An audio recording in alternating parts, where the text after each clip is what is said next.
Good morning, students. I am your SST teacher Taruna Kapoor. Today we will talk about History Chapter 11, The Making of National Movements.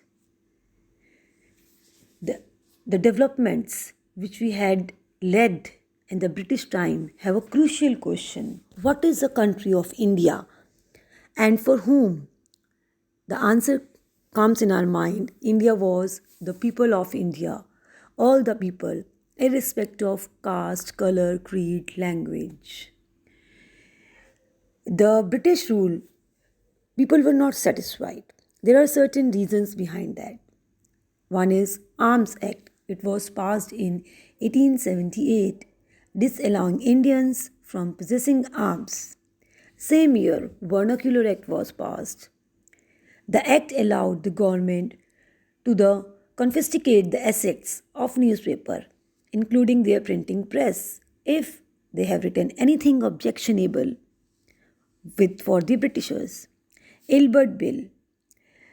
The Ilbert Bill provided the trial of British or European persons by Indians and sought equality between the British and Indian judges in the country.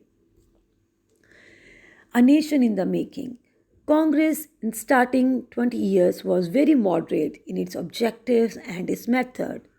During this period, it demanded a greater equality for the Indians in government. That's why civil service examination was held. Bal Gangadhar Tilak raised a slogan, "Freedom is my birthright and I shall have it." Bal Gangadhar Tilak, Lala Lajpat Rai, Vipin Chand Paul, they explore more radical objectives and method. 1905, Viceroy Curzon partitioned the Bengal. The partition Bengal infuriated people all over the India. All the section of the Congress, moderate and radicals, were opposed it. They have started a struggle which they have given the name Swadeshi movement. The growth of mass nationalism. The First World War altered the economical and the political situation in India. It led a huge rise in the defense expenditure of the government. Businesses group reaped fabulous profit from the war. The war created the demands of industrial goods and caused a decline of import from other countries into India. The advent of Mahatma Gandhi. In these circumstances, Mahatma Gandhi emerged as a mass leader.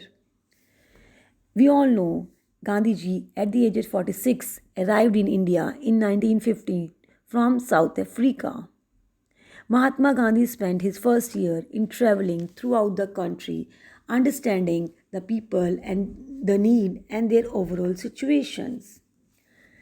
They believed that Gandhi would get their taxes and reduce and the forest regulation abolished. Thank you.